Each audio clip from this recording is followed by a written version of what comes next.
Hello and welcome to this webinar brought to you by the Global Initiative Against Transnational Organized Crime. My name is Lindim Tongana, and it is my pleasure to be your moderator for this webinar.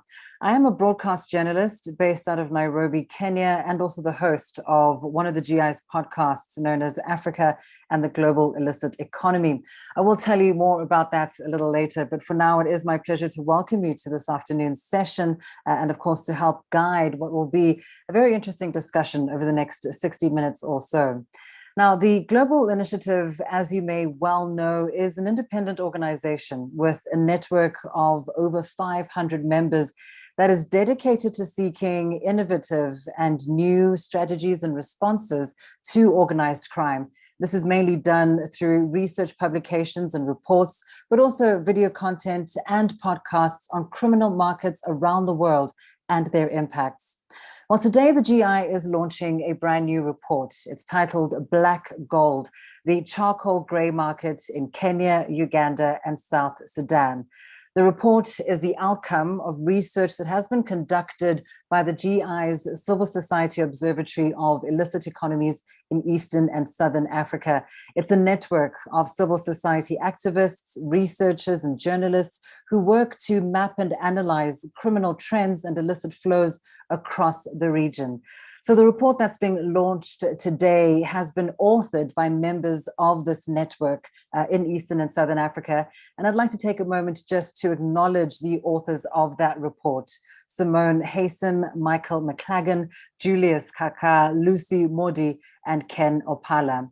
Now, some of those authors will be making presentations today as part of this webinar, but others are also participating in the audience and will make themselves available to your questions, should they be able to answer them during the Q&A session, and that will be towards the end of today's proceedings. Just a few matters of housekeeping before we start. Please note that this webinar is being recorded for the GI's own purposes. It is also being live streamed on social media platforms, YouTube and Facebook, and a conversation regarding today's launch is also taking place on Twitter. So if you want to follow that, do follow the GI on Twitter. The handle is @GI_TOC. We would like to ask you to please keep your video and your sound off throughout the proceedings of this podcast. Of course, the presenters will switch on their video and sound when they're making their presentations. But those of you in the audience, we would invite you to participate in today's discussion via the chat box when we come to the Q&A section of today's webinar. So please save your questions for later. Do write them into the chat box and I will read them out to the presenters when the time comes. And in the meantime, just do make sure that your sound is on mute and that your video is off. Right, so I'll start with a bit of background into today's discussion before introducing our panel of speakers. They'll then give their presentations, and as I said, we will end off with that Q&A session. That will be towards the end. So, as most of us here well know, charcoal is an essential commodity in East Africa, with as much as 80% of the region's urban population relying on charcoal as a primary energy source for cooking. There are, of course, millions of people that are employed within this sector. It provides incomes and supports livelihoods. But left unchecked, charcoal harvesting, production, and consumption has and is producing devastating environmental impacts and a knock-on effect on sustainable development. Well, here in East Africa, in recent years, authorities have attempted to introduce new laws and bans to regulate the sector for the sake of sustainable development. But it's important to ask if these regulations are well designed, if they're being adequately enforced, and if they're having unintended consequences, which the GI would say are resulting from regulatory blind spots. So drawing on new data from Kenya, Uganda, and South Sudan, what is being argued in the report that is being launched today is that a grey market has emerged that is creating specific corruption, criminality, and cartelization risks. Let me not say any more than that, except that today's discussion will focus on state and civil society responses to illicit activity associated with the charcoal trade. We are very lucky to have a very strong panel with us for this discussion today, representing the 3 countries that are mentioned in the report and being, of course, key stakeholders in the sector. Our panel includes Dr. John Chumo, the Secretary of Kenya's National Environmental Complaints Committee. From the Ugandan perspective, we'll be hearing from Arthur Owor. He's the director of the Center for African Research in Gulu and the coordinator of Our Trees, We Need Answers. This is an advocacy and pressure group in northern Uganda. The South Sudan perspective will come from Nyathon Hoth Mai, the program officer for the Department of Environmental and Natural Resources program at the Sut Institute. And we'll also hear from Michael McLagan, an analyst at the Global Initiative Against Transnational Organized Crime, who focuses mainly on grey market trades and associated risks. So without any further ado, I'd like to call on our first panelist, Michael McLagan, to begin his presentation. Thank you so much, Lindy. As Lindy has said, my name is Michael McLagan, and I am one of the authors of the report in question. That being the investigation into the charcoal market in Kenya, Uganda, and South Sudan, investigating the value chains thereof, and of course, assessing the presence of grey and illicit market aspects. So what we did is we used a mixed methodological approach.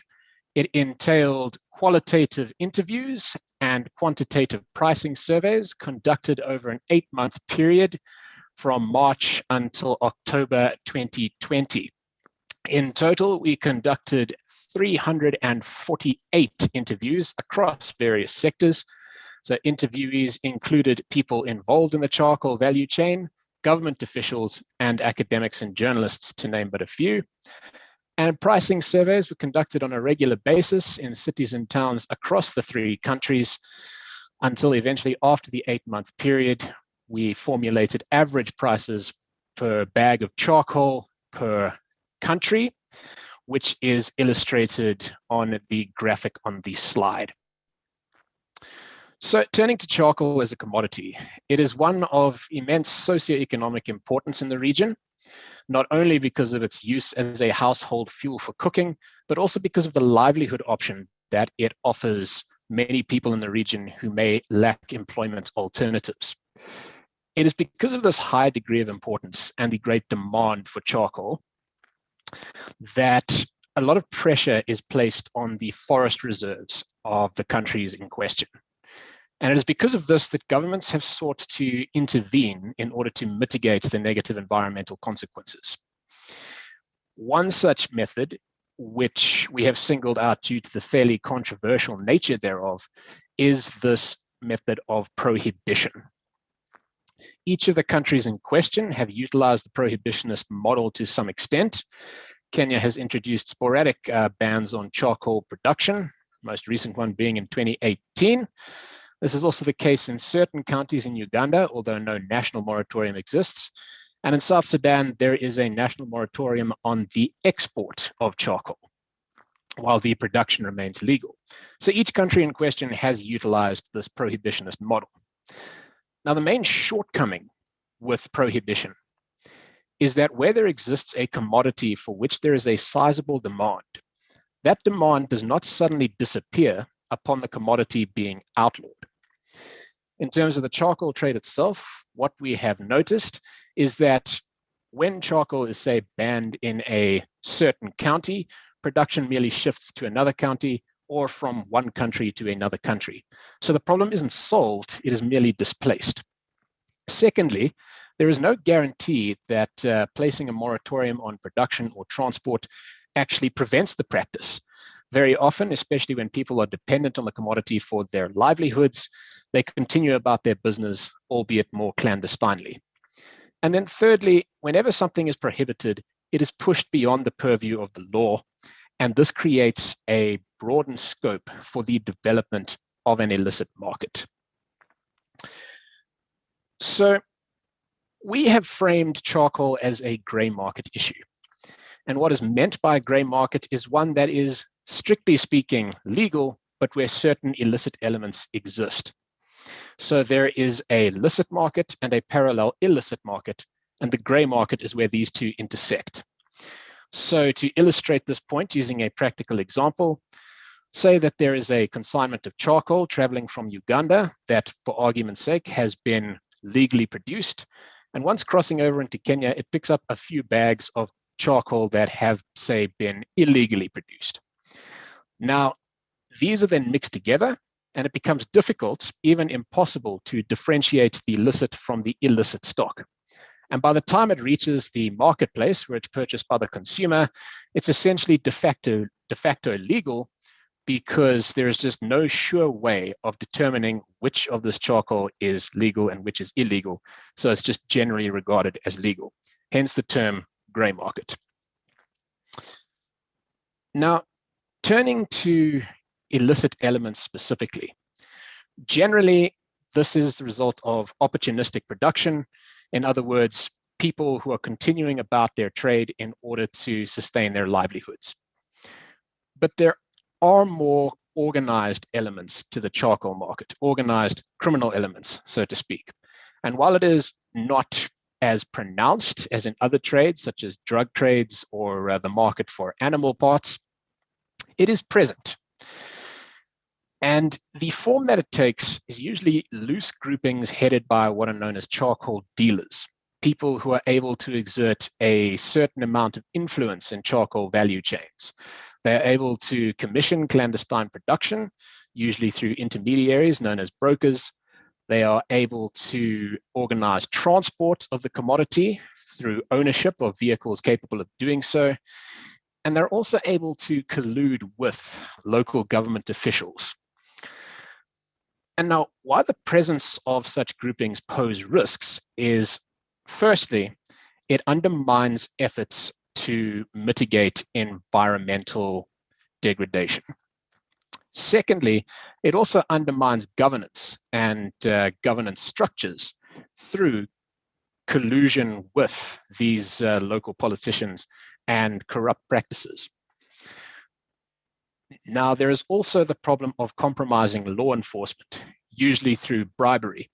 Sometimes corrupt police officers see the opportunity to extort or elicit bribes from people carrying charcoal due to the gray market nature of charcoal and the fact that consignments may not be legal.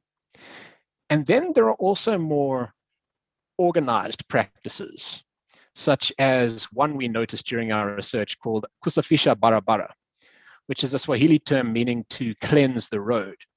And what this practice entails is the actual withdrawal of roadblocks along routes where large consignments of illicit charcoal may be traveling, so that they may pass through unimpeded. And now this is demonstrative of a certain degree of undue influence that charcoal dealers are able to exert over certain state officials. In some instances, these state officials themselves may be charcoal dealers who utilize their position to consolidate their side business in the charcoal trade. And then a third risk posed is the prospect for intimidation and violence. Now, admittedly, we did not observe this during data collection and in the course and scope of our research, but wherever there is a market that exists outside the purview of the law, whether in whole or in part, there is a lack of formal dispute resolution mechanisms available to resolve conflict. And so intimidation and violence become the order of the day for enforcing agreements or one's consolidation of the particular trade. So to reiterate, we did not observe a fair degree of violence in this respect, but for as long as charcoal exists outside the purview of the law, and for as long as these organized groupings exist, the prospect for future violence is there and therefore merits government attention. So our report does prescribe certain recommendations. For the sake of time, I won't be going into detail here, but rather refer you to the report. But basically, although we are as an organization interested in the illicit market aspects, charcoal is first and foremost a developmental issue and requires developmental responses. And so what requires urgent attention is to resolve the conflict between lives and livelihoods and energy access and the environment. Also, finding more nuanced policy alternatives to prohibition is of utmost necessity, as well as harmonizing different country approaches to the matter so that regulations and cooperation become standardized across the region. So that is all from me for now. That is my email address should you wish to get in contact after the webinar in case there are any questions that we are unable to answer during the course and scope of this webinar. And I've also included a link to the report in question, which you can find on our website at globalinitiative.net, where you can also find details about some of our upcoming publications and future webinars. And thank you very much. Lindy, back to you. Thank you so much, Michael. That was indeed very fascinating and certainly lays the groundwork for the discussion that is to follow. As Michael has said, the report itself is now already available. If you have a look at the chat box, you'll also be able to find the link there for the full report. I think Michael has given us a taste of different aspects of this report. So let's get into more detail now and move into some of the specifics relating to Kenya. For that, I'd like to ask Dr. John Chumo to take to the podium, as it were, the virtual podium. He is the Secretary of Kenya's National Environmental Complaints Committee. Dr. Chumo, the floor is yours.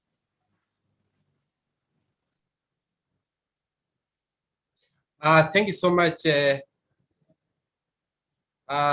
Thank you so much, Lindy and the team for the very good presentation that you've already begun.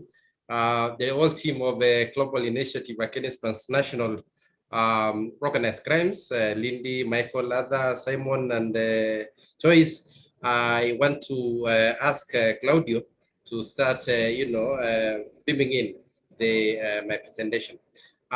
Thank you so much.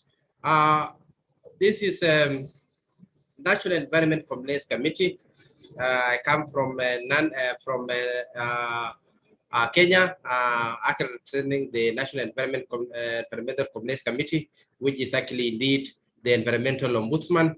The Environmental Ombudsman is a creation of the Environmental Management Coordination Act.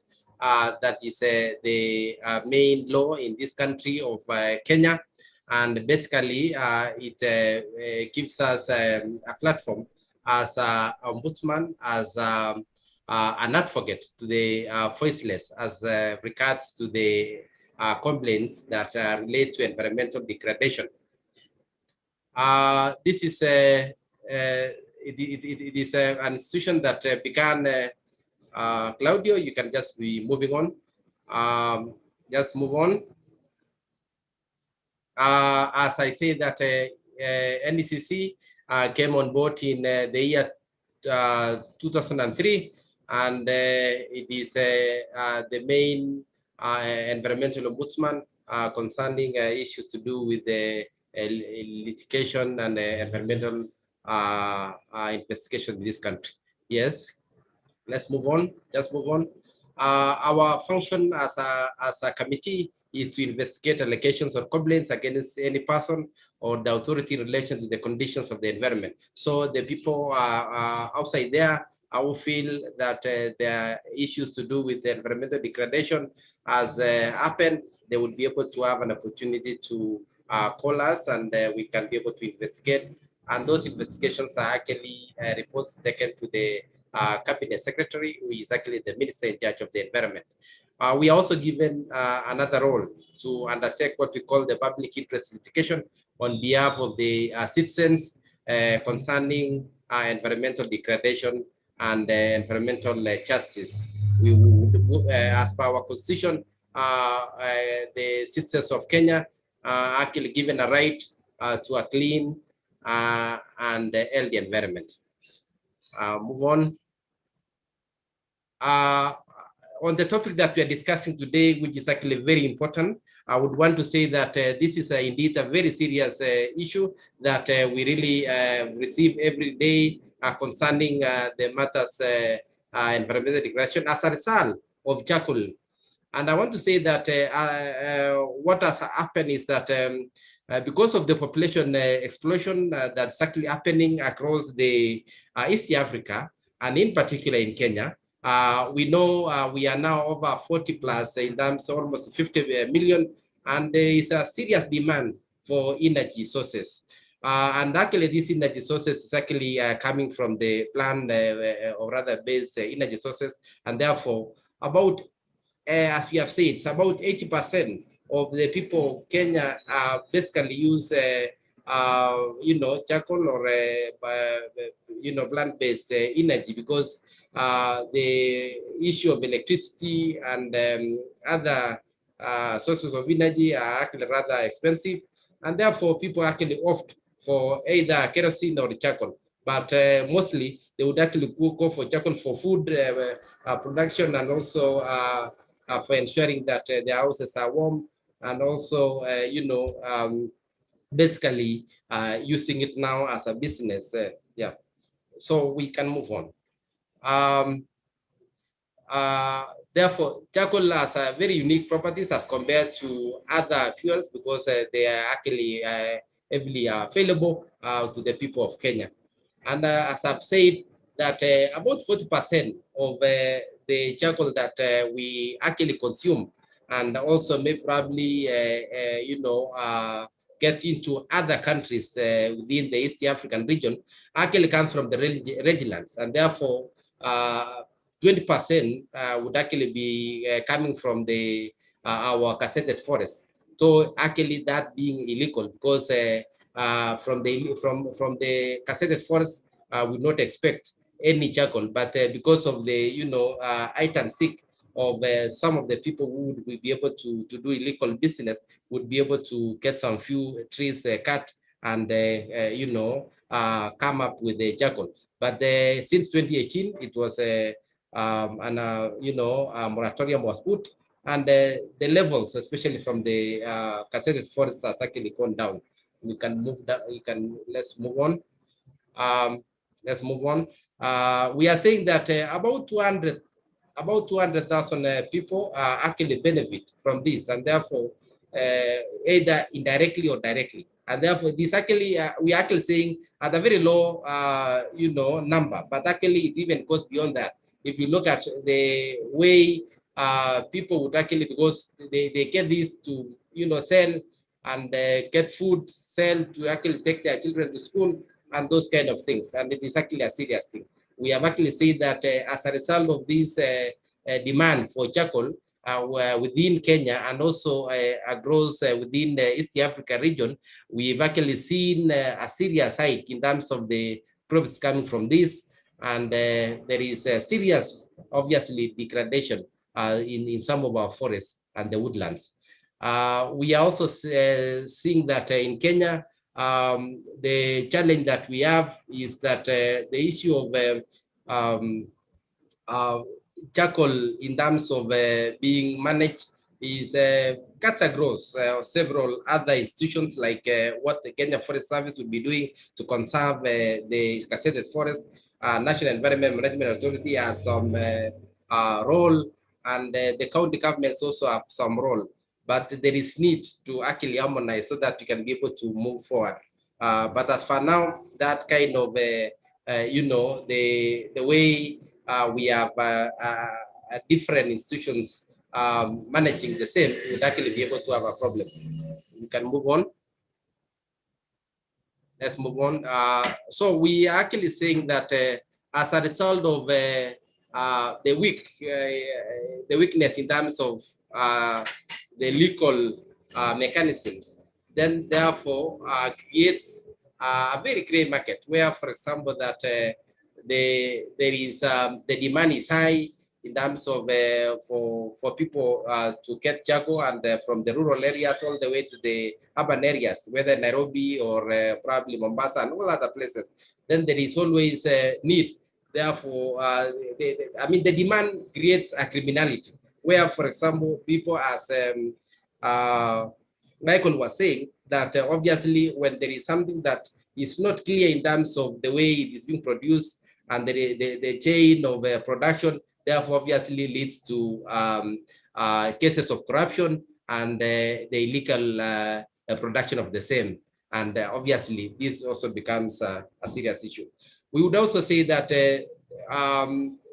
we have the charcoal harvesters who obviously, because of the lack of serious, policy in terms of or legal mechanism would be able to, expose a situation where, for example, there is a scarcity that is created and therefore leads to the high demand of production of the same. And there is a lot of destruction of especially the tree species that, like the acacias and the Prunus africana and others that actually produce the best charcoal in this country.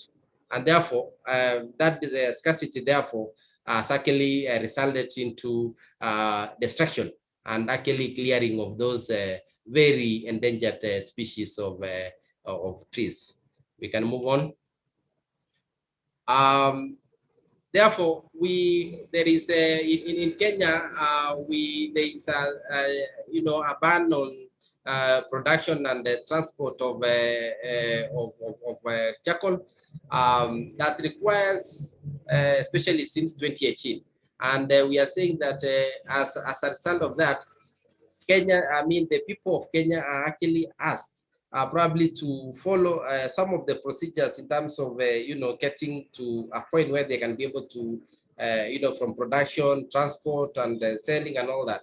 And it is a bit hectic, and these has also resulted into illegal production of the same, whether you are in Mombasa, whether you are in Elgeyo Marakwet, whether you are in Narok, or across the country. So this is a serious issue that I think efforts are being made to come up with a policy so that we can actually take care of this. The other issue that we would always find is that because of this production of charcoal, the people would want to go to another level of trying to ensure that they can actually get an alternative of charcoal, and the alternative of charcoal is actually maybe production of briquettes that is actually produced as a result of maybe using charcoal dust or sawmill waste, or probably even other probably things like bagasse. We can move on. Dr. Chumo, sorry to interrupt you there. Just in the interest of time, I'm going to ask you to please start wrapping up so we can make sure that our other speakers also have a chance to share their views. So we are actually saying that there is, in Kenya, this is actually true that there are challenges of this production of charcoal that is actually leading to environmental degradation. And we would actually say that the the transport of this charcoal is actually through probably means of public service vehicles, motorbikes, and even others. People also use, donkeys to actually carry this, and therefore it is some of our destinations, especially the boundaries, are actually porous, and therefore end up also going across the other East African countries, and even getting outside to maybe United Emirates. And therefore, as a country, this is a challenge, and we think that the kind of the fact that people require a lot of charcoal, there is a lot of corruption related to it, and therefore it is it's a requirement that we need to really come up as nationally and regionally and also internationally to actually take care of this trade, which is actually emerging, and it is ensuring that people would want to participate in it, but it has a lot of illegality and criminality in the same. And therefore, the country, Kenya, is now moving forward to come up with legislations that are going to take care of this, to ensure that we have proper mechanism of dealing with this threat and ensuring that environmental degradation is I think we may have lost Dr. Chumo there for a moment. Let us now move to, I mean, he did speak there about regional cooperation and how countries can work together. So that brings us now to the Ugandan aspect of things. Let's bring in Arthur Owar, the director of the Center for African Research in Gulu and the coordinator of Our Trees, We Need Answers. Arthur, over to you. Thank you, Lindy. And I think I'm very pleased to be part of this webinar.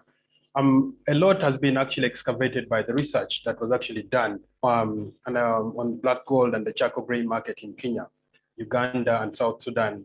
I think I want to agree with most of the findings here, basing on our work that we've actually been doing. Charcoal is such a big thing. It's not about to live. And of course, we've gotten to understand that the situation we are actually dealing with here is actually very fluid. And there's always change of tactics by the different actors and players in this whole charcoal industry. Our understanding actually is based on the research that was done in this region by Cambridge University and Gulu University alongside the Center for Africa Research that demonstrates that northern Uganda was once the epicenter of the conflict. And during the conflict, we had a lot of trees rejuvenating. And of course, it links this whole charcoal industry to the political violence that was in this area in northern Uganda. The fact of the matter is northern Uganda at the moment is leading in terms of biomass cover in the country. And it is no wonder that we've had a lot of these activities, especially in illegal logging and charcoal production actually now being undertaken in this region. Of course, we've also gotten to understand that a lot of issues that are emerging. Number one is poverty in the region, where we've had a lot of people letting out their land, and then we're having illegal charcoal dealers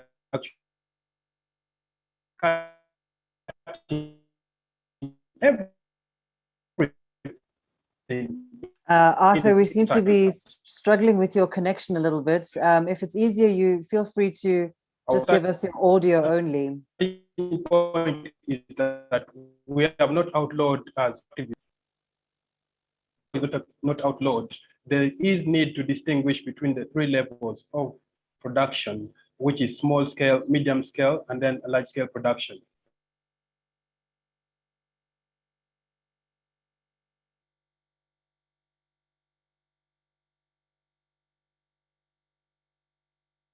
Authorities that actually are getting local revenue from the production of charcoal. And their local revenues have risen exponentially to about 200%. And so they find themselves actually trapped in between collecting revenues and, of course, regulating something to do with the destruction of the environment. We have also had challenges with institutions of the state actually being involved. We've had the military that has been also implicated. Especially, you find that the military is involved in illegal logging, but the police actually are involved in the issues of charcoal. Corruption has been also mentioned. There is no coordination between the institutions of the state, like the National Forestry Authority and Uganda Revenue Authority, as well as the environmental police. And so that lack of coordination brings in a huge problem. Now, as Our Trees, We Need Answers, we've decided to take our campaign to the courts of law because we realize that the courts of law have turned out to be a weak frontier. There are a frontier in which they always enforce the fines, which is about 30 currency points. We find the fines actually very weak in the sense that they go for those options, which in a sense incentivizes the trade other than becoming a deterrent. We are saying they should begin to enforce alternative sentences, and we do believe that that will actually help to regulate what is actually happening in this place. In Acholi, or in this region, what we do have is what you call the charcoal industry in Acholi. That means that there are other actors who have come from the other regions of the south, and they are engaged in this production of charcoal in this land. What that actually means is that trade in charcoal is now being ethnicized, and the locals actually look at those who are coming from down south as those being the ones driving this trade in this region.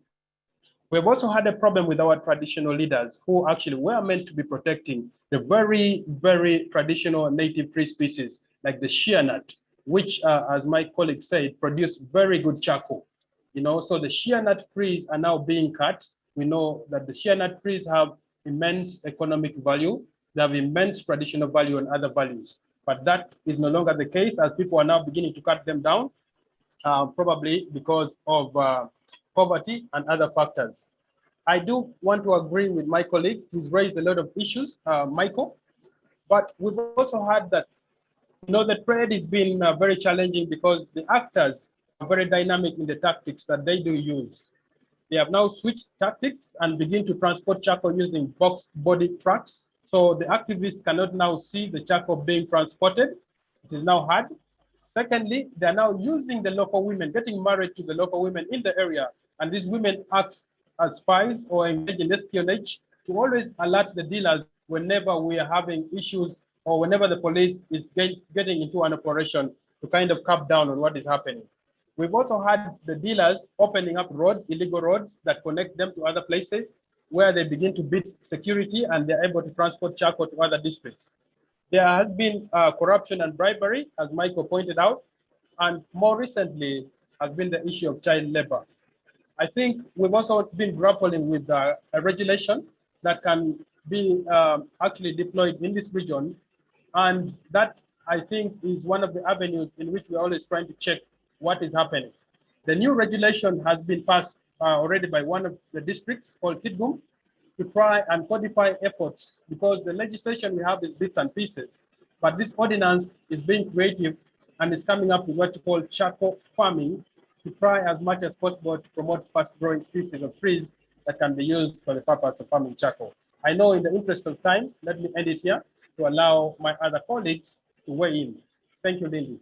Thank you. Thank you so much, Arthur. I think your presentation is actually going to spark a lot of conversation, very nuanced perspective on what is happening in that particular country. I see there are some questions already coming up in the chat box, so please do keep those coming in. We have one more presentation before we get to the Q&A. Let us now hear from Nyathan Hoth Mai, the Program Officer at the Department of Environmental and Natural Resources Program at the Sud Institute in South Sudan. Thank you so much, Nyathan. Over to you. Thank you so much, Lindy, for the introduction. For the interest of time, I'm just going to jump into my presentation. As other presenters have already clearly stated the role of what charcoal plays in their context. In South Sudan, charcoal is a source of livelihood, as has already been mentioned, is a key energy source in households, and it is also a lucrative business that is taking place within urban center.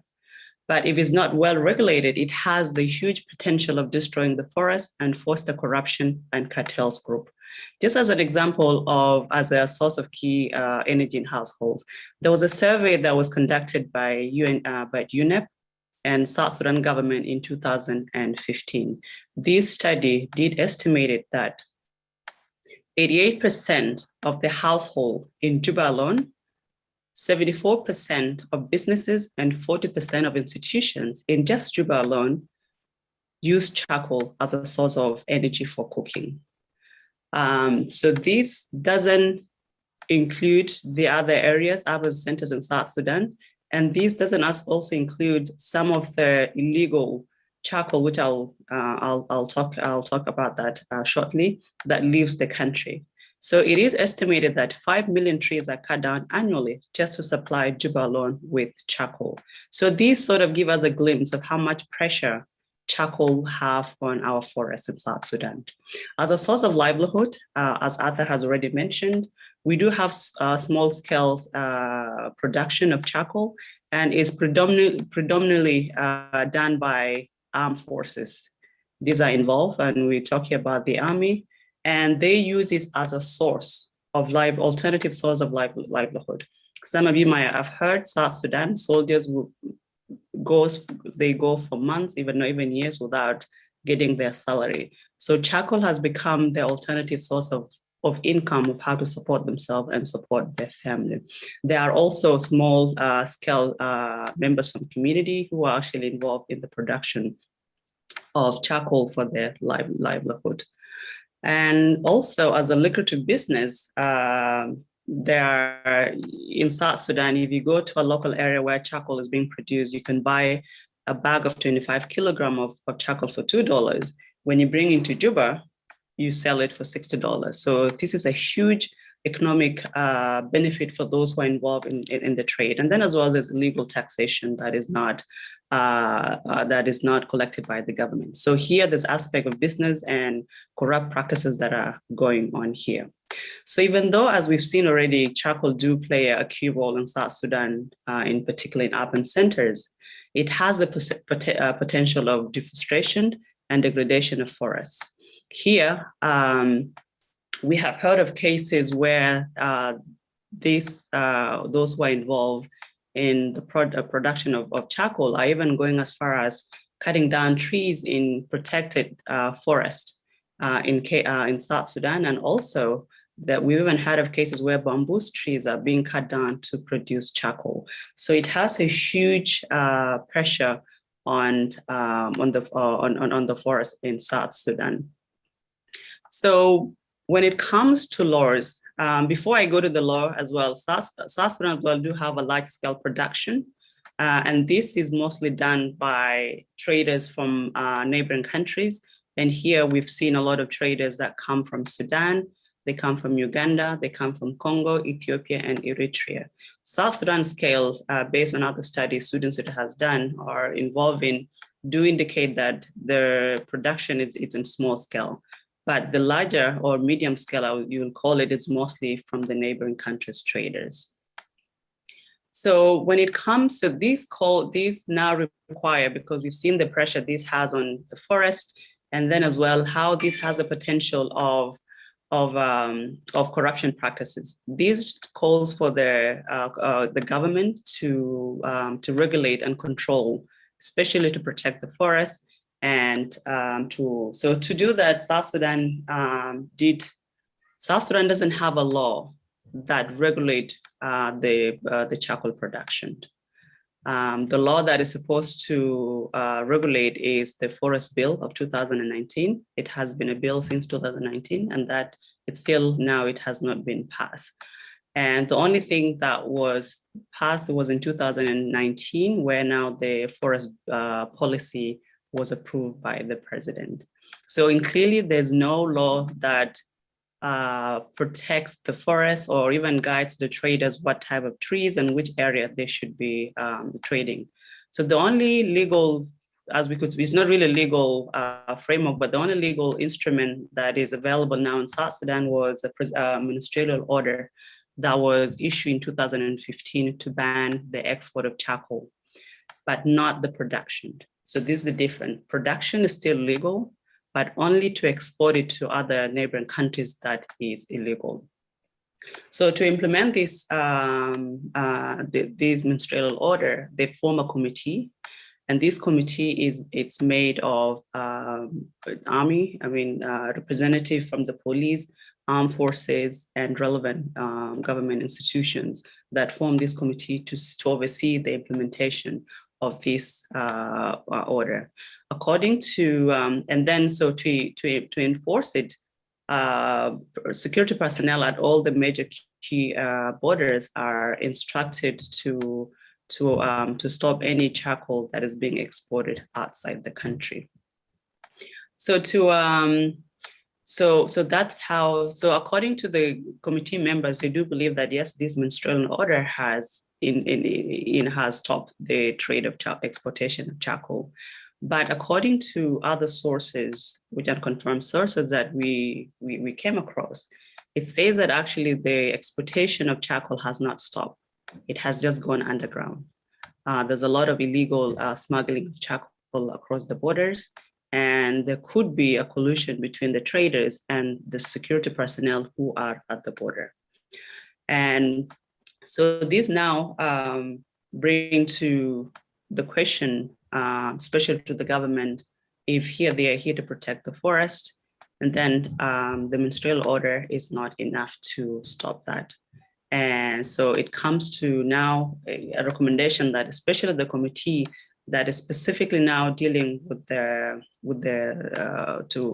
ban the exportation of charcoal needs to really investigate these unconfirmed reports.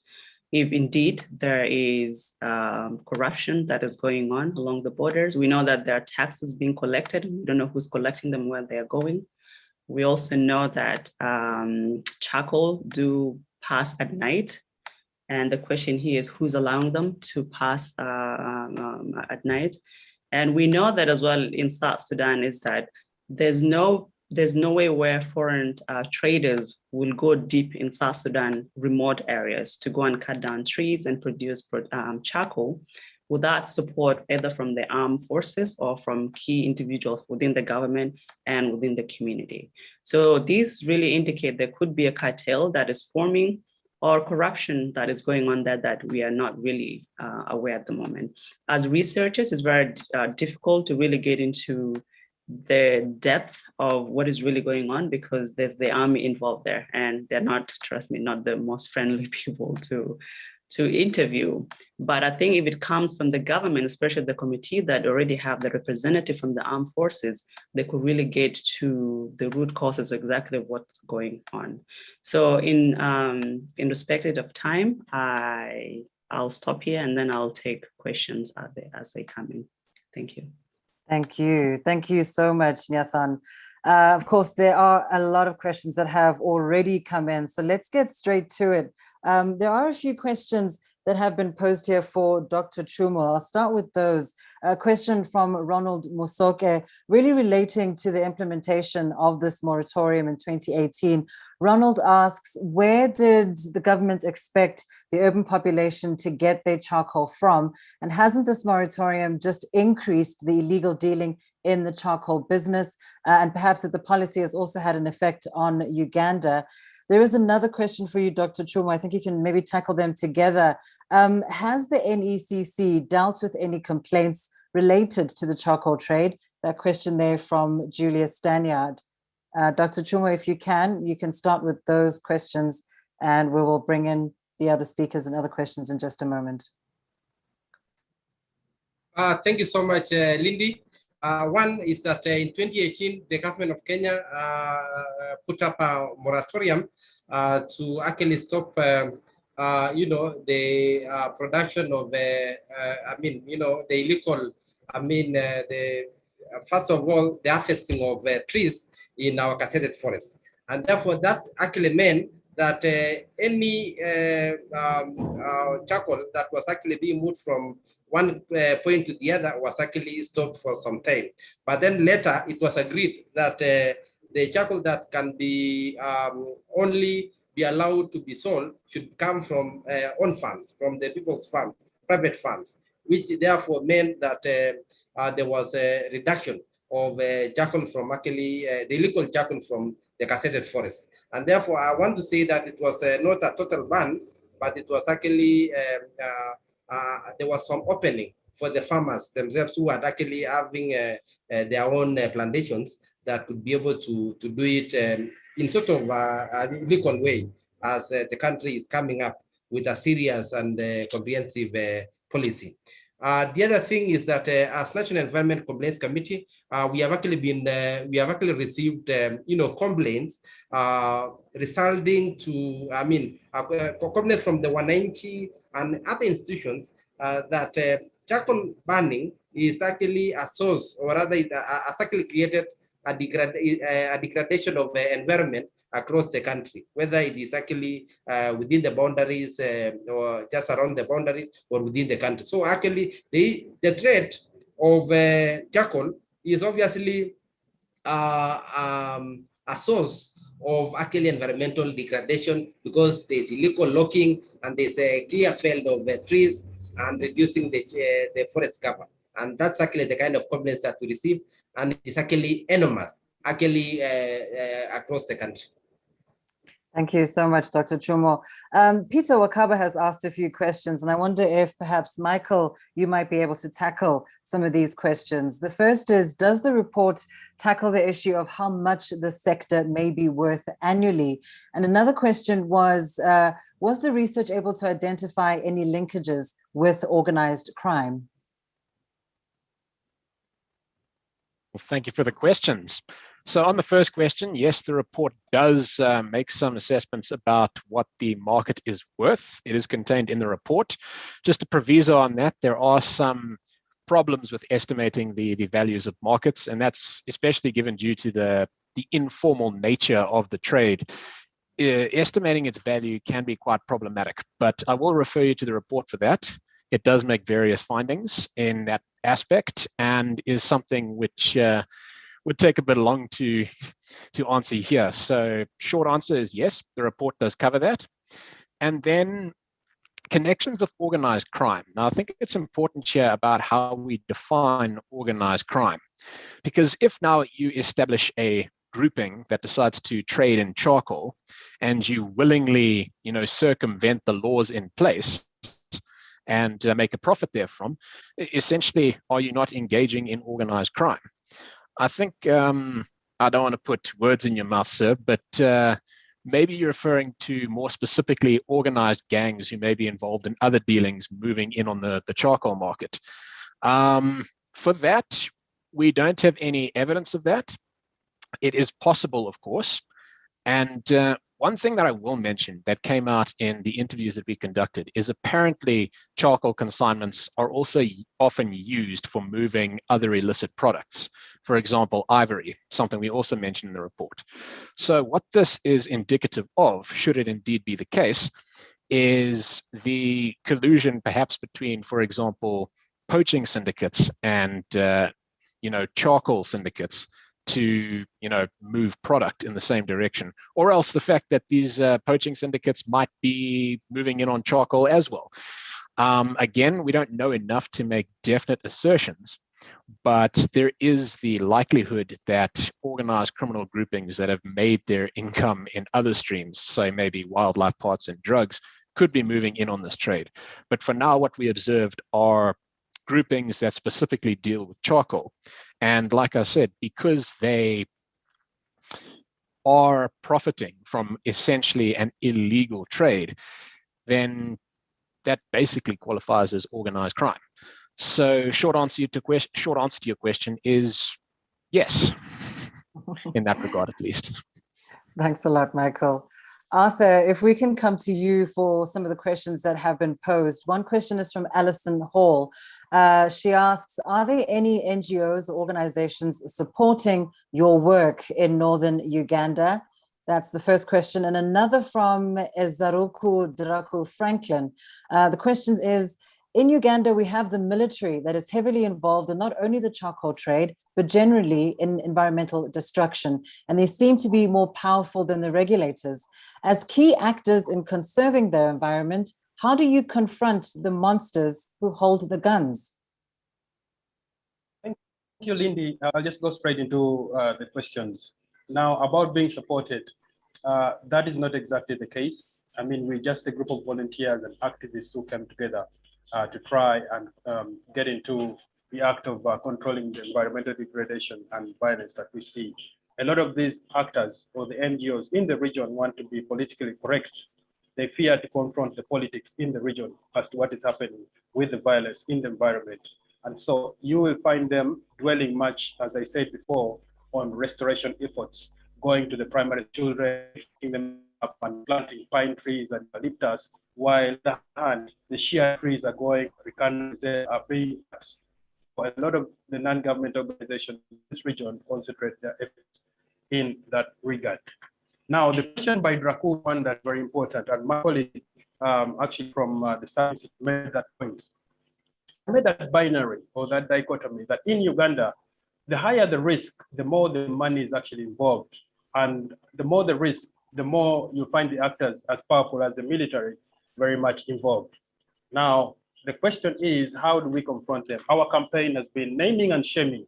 We have a very powerful group that has media actors, that has researchers involved, that has some community actors involved.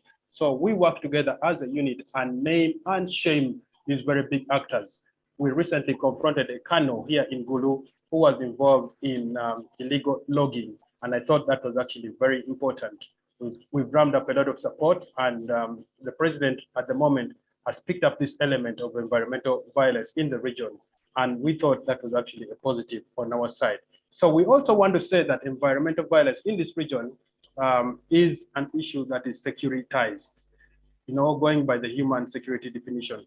I think we are actually beginning to draw that linkage between conflicts and environmental degradation and violence. That is why what happened in South Sudan actually is related to what happens in northern Uganda that has actually just come out of conflict. But I must say that we have big generals in this country, in the Uganda People's Defense Forces, who are directly and indirectly involved in this trade, not only in charcoal, but in logs, illegal logging, and they're also exporting to countries as far as Vietnam, Dubai, and other countries. So yes, this is actually going on, but we are also involved in trying as much as possible as activists to bring in other actors to ensure that we drum up support to protect and preserve the indigenous tree species that we have. Thank you, Lynn. Thank you. Thank you so much, Arthur. I see there are still a number of questions that people have posed in the chat group, and we are almost out of time. But one question that I do want to raise, and perhaps I want to start with Nyathon on this. It's been asked by Jeffrey Ndegwa, but it has come up in other sort of ways over the course of this hour. And the question is, what are the three countries doing to address these issues collectively? From South Sudan's perspective, are you seeing the will to engage regionally in addressing the charcoal trade? I think when it comes to the context of South Sudan, even within our own country internally, there's really little that is being done to really control this and to regulate it. As we said, the regulation bill has been a bill since 2019. So it really sort of indicate that there's a little political will to really solve the issue of charcoal. You know that the government is not paying the soldiers, and I'm sure as much as it might be destroying the forest, they would want actually to encourage that so that the soldiers still have alternative means of living.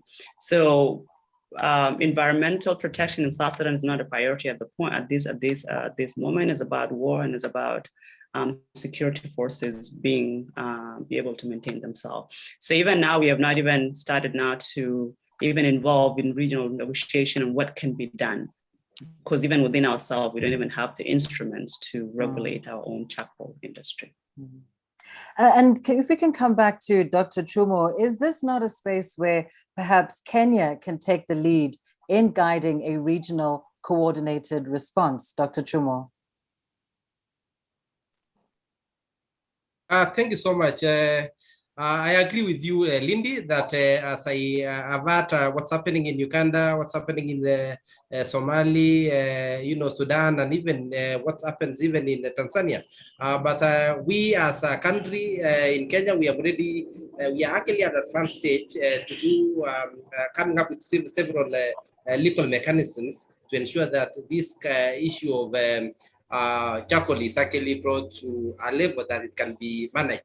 And therefore, I agree that as a country in East Africa with a lot of being focused, we want to assure you that I think as a country, we can be able to lead from front and actually, mobilize the support from the, the countries that are actually our neighbors, and actually, have a serious legal perspective and a way that our trade can be the same charcoal trade, the issue of environmental conservation, we do it in a sustainable way.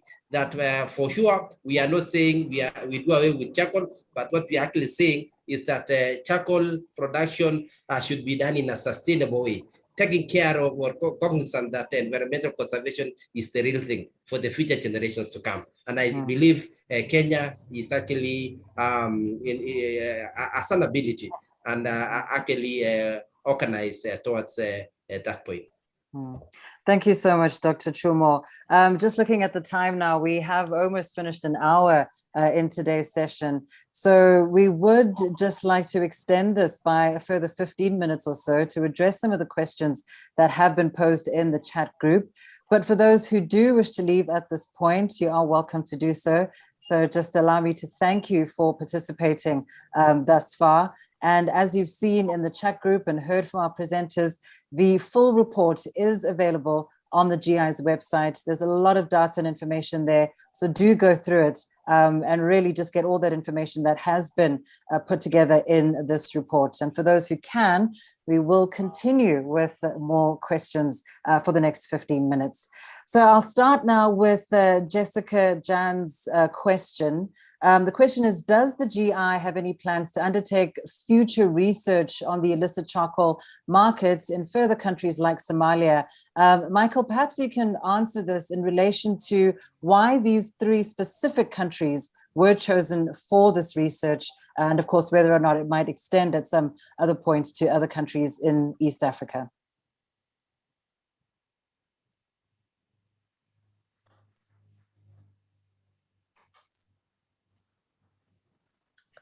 Michael, did you hear me there?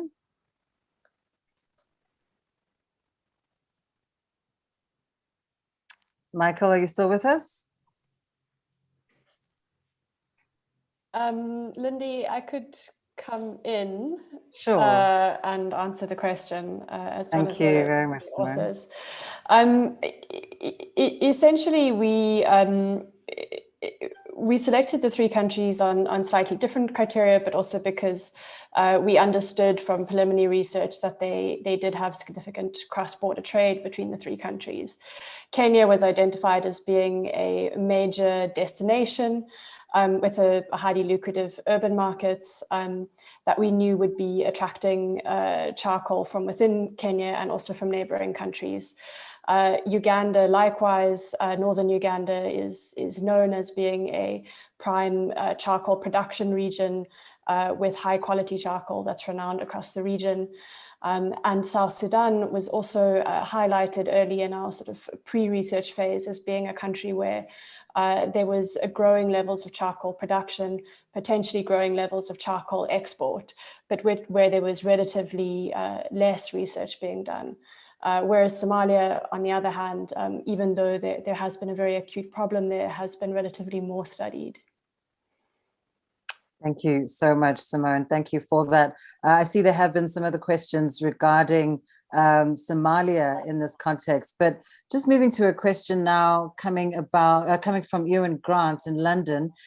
He says, regarding Arthur and questioner's comments about militaries involved, are there any moves by the UN, the World Bank, etc., to provide support for sustainable logging and wider aid to all 3 countries, which can then circumvent national militaries? What about raising UN drone surveillance? I wonder what the answers would be. Is there any degree of external support from countries outside of the region? Thank you once again, Lindy. Yeah, those are very interesting questions that are coming through. I mean, the involvement of the UN and the World Bank. I think this is where we've been having actually a huge problem, because our campaign to start with is premised on the fact that we want to preserve the indigenous traditional tree species that are in place. We're talking shea nut, we're talking Afrizella, locally known as bayo, and the other species that are in the area. But the problem with those other approaches that are externally driven is that they are actually. Oh, okay. Sorry, somebody's mic. Chumo, that's Mr. John. Yeah. So, Lindy, if I may answer. The problem that we do have is that we are having approaches that are externally driven, and they are promoting species like the pine trees. They're promoting species like the eucalyptus at the expense of the traditional indigenous tree species that are actually being cut. But we'll very much be interested in having surveillance and the drones put in place, which brings me to a question whenever we're asked, what has been the scale of devastation in this place? Now, as Michael said, just like it was difficult to estimate in terms of like value, we also find it very difficult to come to explain to or to lay bare in research terms just how much has actually been devastated. There are always marks in place, but we have one day our hard facts to be able to point to this. So we'd be happy if we continue to explore our research. I'm happy I can see Mary Njenga there from who is part of our research group, actually, alongside people like Adam Branch, to kind of extend this to fit into that we're doing in this area. Thank you. Great. Thank you so much, Arthur. Just a reminder to everyone to please keep your microphones on mute and your videos off if you are not answering a question. So I'm going to put out the 3 questions that I've just seen now. And I think those that are in the panel, I think you can just raise your hand or you can just start your video to answer the particular question. The first one is, has the study proposed mitigations to counter the effects of environmental organized crimes, especially in Kenya? There is another question that says, did the study find any seasonality in the production of charcoal in the 3 countries? And also, did the study find any significant shift to or from charcoal usage during the COVID-19 period? I'd also add to that if there's been any shifts in the flows of charcoal and in the prices too, as a consequence of COVID-19. So I think if any of our panelists would like to tackle those, please feel free.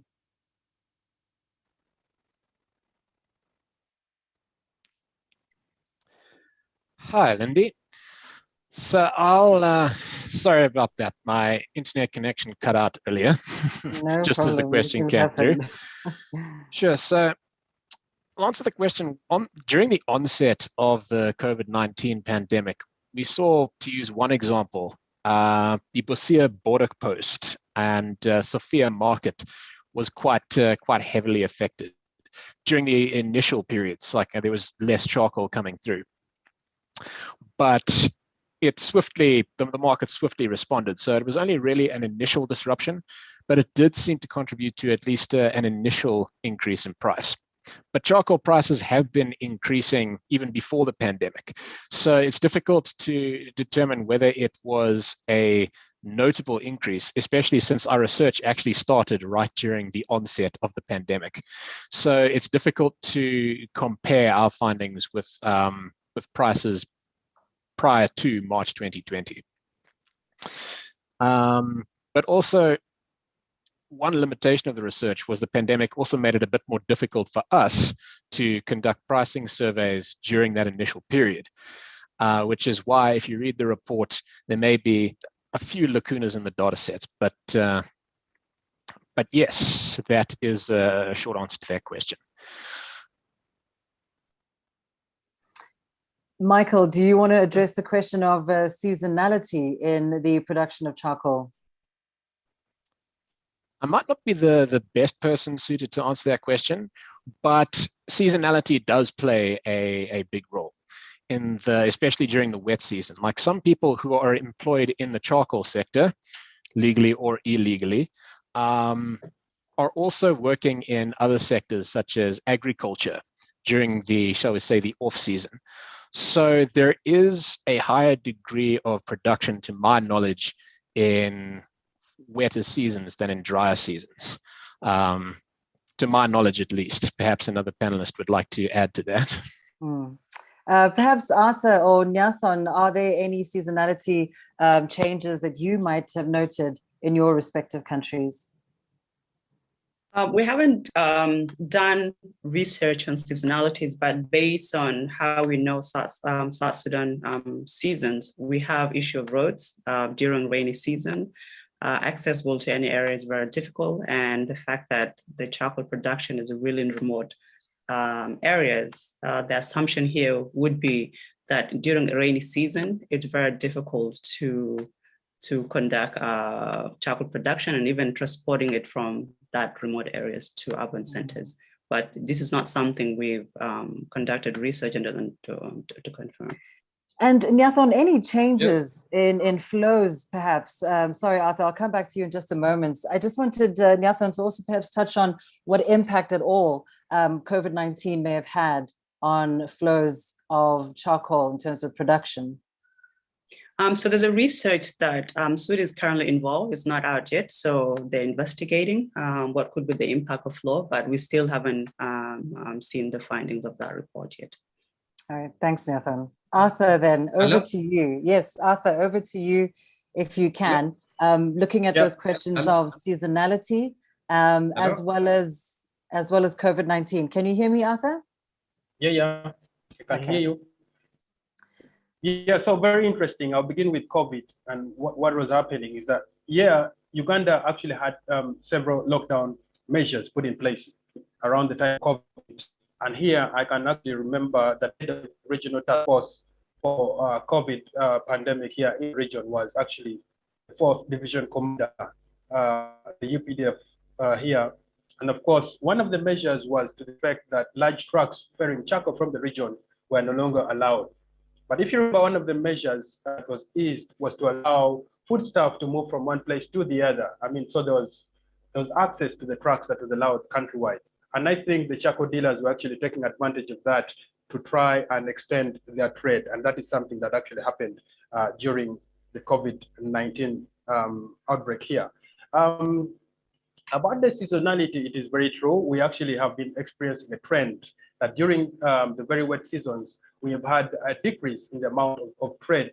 And of course, what happens is that during the dry season, the roads are easily passable and you can easily connect the very remote areas. Now, for starters, the areas that are the most remote that carry or are able to actually have these people live in camps, very makeshift camps for months and months, unnoticed and realized and recognized by the leaders in place, is the place where we have a lot of this charcoal production actually being undertaken. And there are some roads that they go to the extent, full length, of opening them up, connecting them with other districts. Yes, so we've seen fluctuations with seasons. During the wet seasons, it goes down, and during the high seasons, the dry seasons, we've seen that a lot of charcoal production and transportation actually takes place. Arthur, while I have you now at the moment, there is another question that has been posed to you or specific to Uganda. Alan Okello is asking, Uganda has received and continues to receive refugees from neighboring countries. How has refugee influx impacted on charcoal production and environmental destruction in the region? Thank you. I think that's a very timely question and a very important one for this matter. There is a research project that I'm actually involved in the areas around Palapek, that is also a refugee hosting area. We've seen that the environment has actually been degraded. And we've seen the South Sudanese refugees also now beginning to undertake charcoal business and trade. So yes, the devastation is actually high. The areas are actually being degraded. And I think there is need to look at alternatives, especially going in for the fast growing species. I think this can also be said in the areas around the Jumani or West Nile areas that are actually hosting these refugees. So something actually needs to be done by several players and the actors involved in this. Thank you. Thank you so much, Arthur. So we will wrap fairly soon, but perhaps just one more question that I think might be most relevant for Dr. Chumo, if you are still with us here. Like, there were two questions that were quite relevant to Kenya, but I'll just start with this one. Dr. Chumo, has your research proposed mitigations to counter the effects of environmental organized crime, especially in Kenya?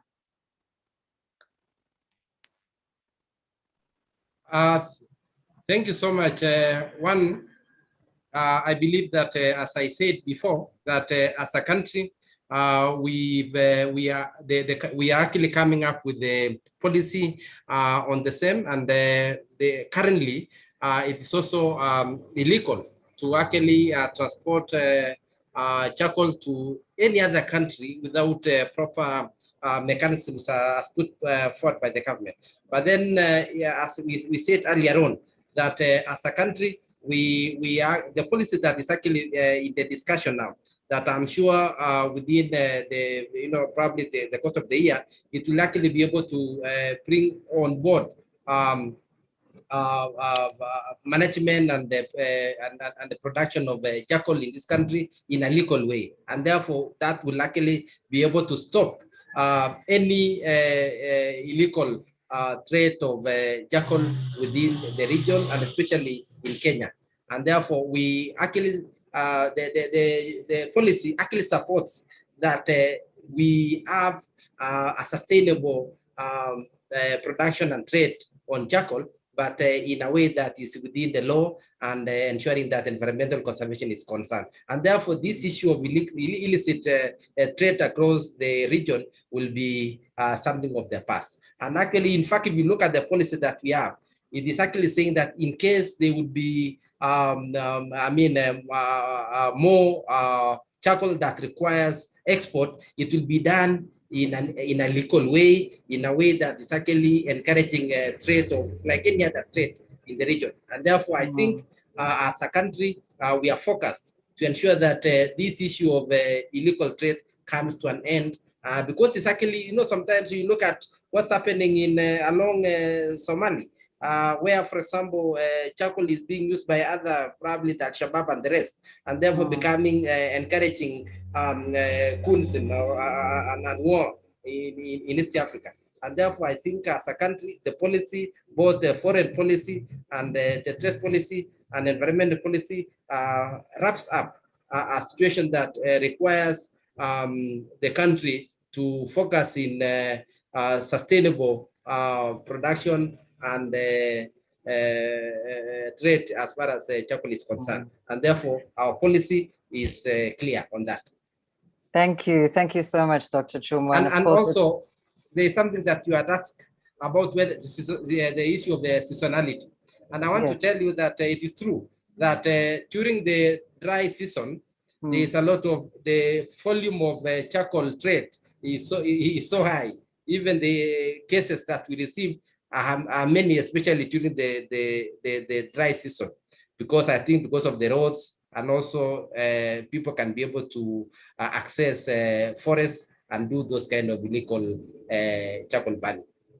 Okay, thank you so much, Dr. Chuma. And I think you made an important point there about just how seriously Kenya needs to take the issue, and of course, perhaps not doing it alone. That this does require, to some degree, a regional response. We will leave it there now. It is exactly 1:15, since an hour and 15 minutes since we started. So that does now officially bring us to the end of this webinar on black gold, the charcoal grey market in Kenya, Uganda, and South Sudan. Thank you so much to all of you, particularly those of you who've stayed on longer for this extra 15 minutes just to try and answer some of those questions that came in.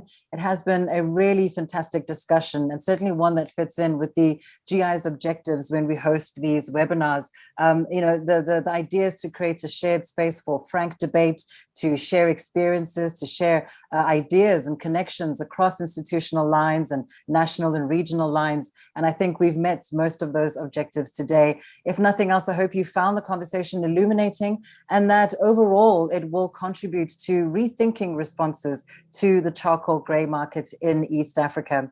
A big thank you to our speakers, Dr. John Chumo, Arthur O'War, Nyathon Hothmai, and Michael McLagan, and all the GI members of the network, those that participated in putting this report together, and those members of the GI that have just been participating in this discussion, and of course, answering some of those key questions. So in terms of what is next, do visit globalinitiative.net, where you can download this report. You can also sign up to become to become a subscriber of the GI's newsletter and risk bulletins, specifically for the Civil Society Observatory of Illicit Economies. And there you'll see regular publications that will offer insights and analysis on illicit markets across Southern and Eastern Africa. And do keep an eye out on the events page. There will be more of these webinars in the coming months, covering issues like drug trafficking in the region and the political economy of smuggling in the Indian Ocean island countries. As I mentioned, I'm the host of the GI's podcast on Africa and the global illicit economy. That podcast has been going now for about a year, so there's plenty of content to take a listen to. Our next episode will actually be looking at recent events in Mozambique, specifically the evolution of an insurgency against the backdrop of a deeply embedded illicit economy. So do look out for that one. Once again, a big thank you to all of our panelists, and especially to all of you who joined in this discussion and made it as interesting as it has been. From me, Lindy Mtongana, and the entire GI team that's behind organizing today's event, a very, very big thank you, and we look forward to engaging with you again in the near future. Goodbye.